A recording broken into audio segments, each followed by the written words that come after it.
concerned, they are blessings.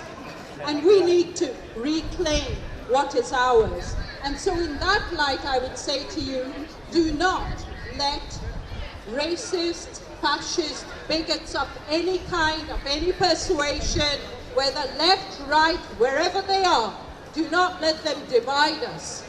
And do not let them misappropriate what is ours. That includes our most important symbols. The swastika, definitely for us as Hindus, and a swastika, a symbol that we gladly share with the world, but we gladly share it as a noble symbol, an Aryan symbol, and a symbol of goodwill. But also let us not allow them to misappropriate symbols like the flag of England, the Union Jack, and to misappropriate our cities. Our cities are our homes. We will never, never let them divide us. And the Hindu Samaj stands for justice and for truth as well. And that's another reason I was asked to come here today and stand in solidarity with you. I feel so proud of Sheffield people when I look around me, because I know that you are people of goodwill. You're my kind of people. Thank you. Namaskar.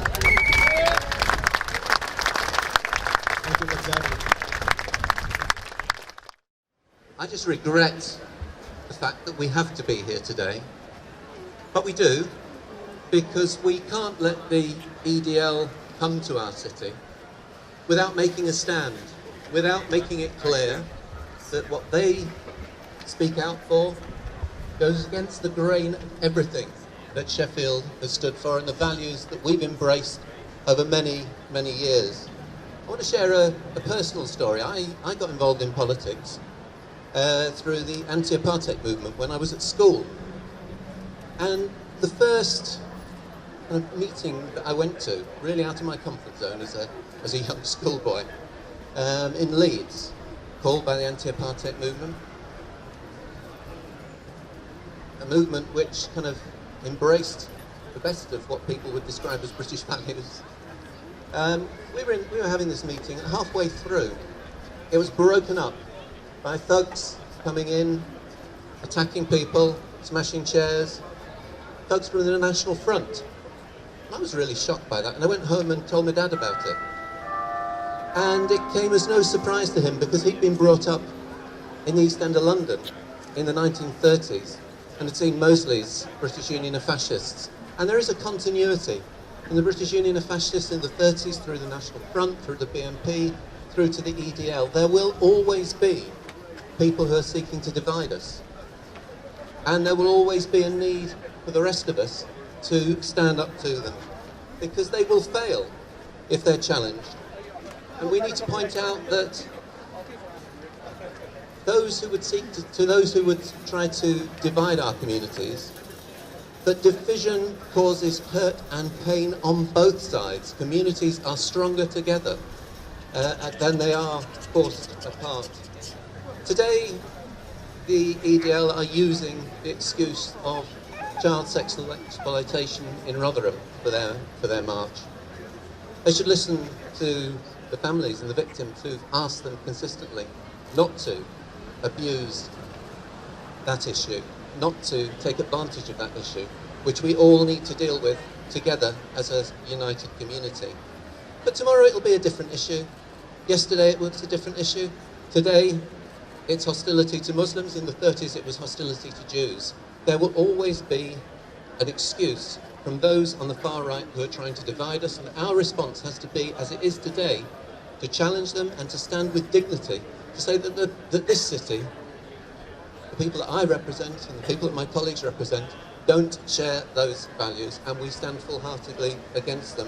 And I'm delighted later, for example, because we've all got to challenge racism in the different ways we see it. And I know that one of the speakers later is from Football Unites Racism Divides, a Sheffield project which has kind of tackled racism where they came across it on the terraces, and then has used football to bring people together.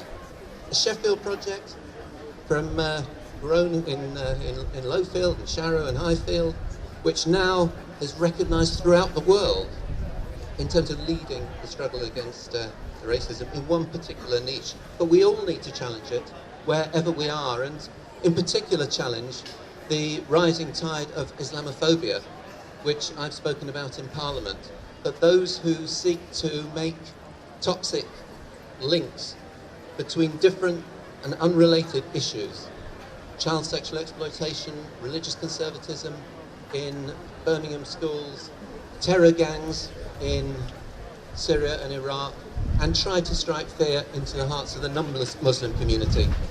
I know how beleaguered many of my friends in the Muslim community feel by the way that that narrative has been developing. And it's important that we use every opportunity to challenge it, but not to be on the back foot. We don't need to be defensive about our arguments. We can be very positive. The Sheffield that I was brought up with in the 1960s was a fairly monocultural city. It's very different now. Because we were the first city of sanctuary, welcoming those who fled persecution from across the world, because we've welcomed people to work in our hospitals, work in our factories and work elsewhere, because we have 9,000 students contributing hugely to the local economy. We now have in our city people who owe their origins to more than 120 countries, speaking more than 160 languages. And we need to say with confidence that we are a richer, better, stronger city because of that. Thank you.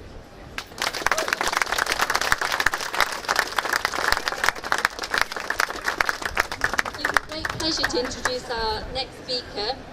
Our next speaker is Sheffield Idris. He's the regional manager from MEND, which is a grassroots organisation that engages the Muslim community and the wider community in regards to the media and politics and the fight against Islamophobia. Shahab is the regional manager for MEND for the Yorkshire and Humber region, so it gives me great pleasure to introduce him to you now.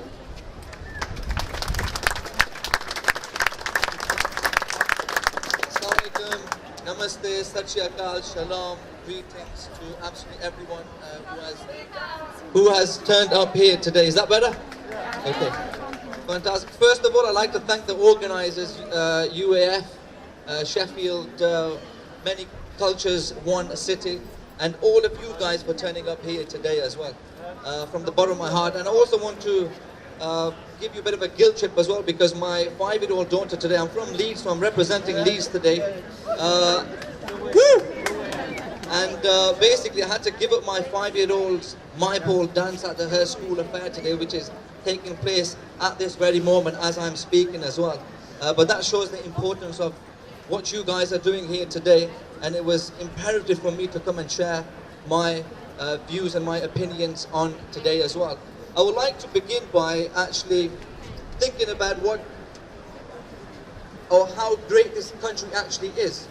It is actually Great Britain in the sense that what we see in cities like Sheffield, Leeds, London, Birmingham, Manchester is that you don't normally see this in many, many parts of the world.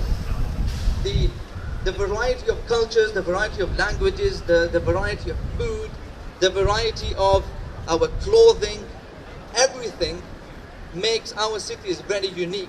So we need to start off by talking about some of the good things that our cities give to us, especially Sheffield as well. Now I want to move on slightly to the issue of Islamophobia and how the religious identity of certain individuals is brought to the forefront because of criminal activities as well, and the role of media within all of this. So the media, in essence, in a nutshell, is actually perpetuating Islamophobia, because when a person does a criminal activity, if they are a Muslim, for some reason or the other, their religious identity or their Islamic identity is brought to the front. But when the same activities, criminal activities are taking place from other communities, their religious or even their non-religious identity isn't even factored in one bit. So there's an issue with the media, how it's perpetuating not only hate, but Islamophobia and racism as well. So we need to be actively engaged, and this is a sign of that as well, which is absolutely fantastic to see. I want to briefly paraphrase and quote the great Nelson Mandela. Nelson Mandela said that no one is born to hate, no one is born a racist. By extension, no one is born Islamophobic either.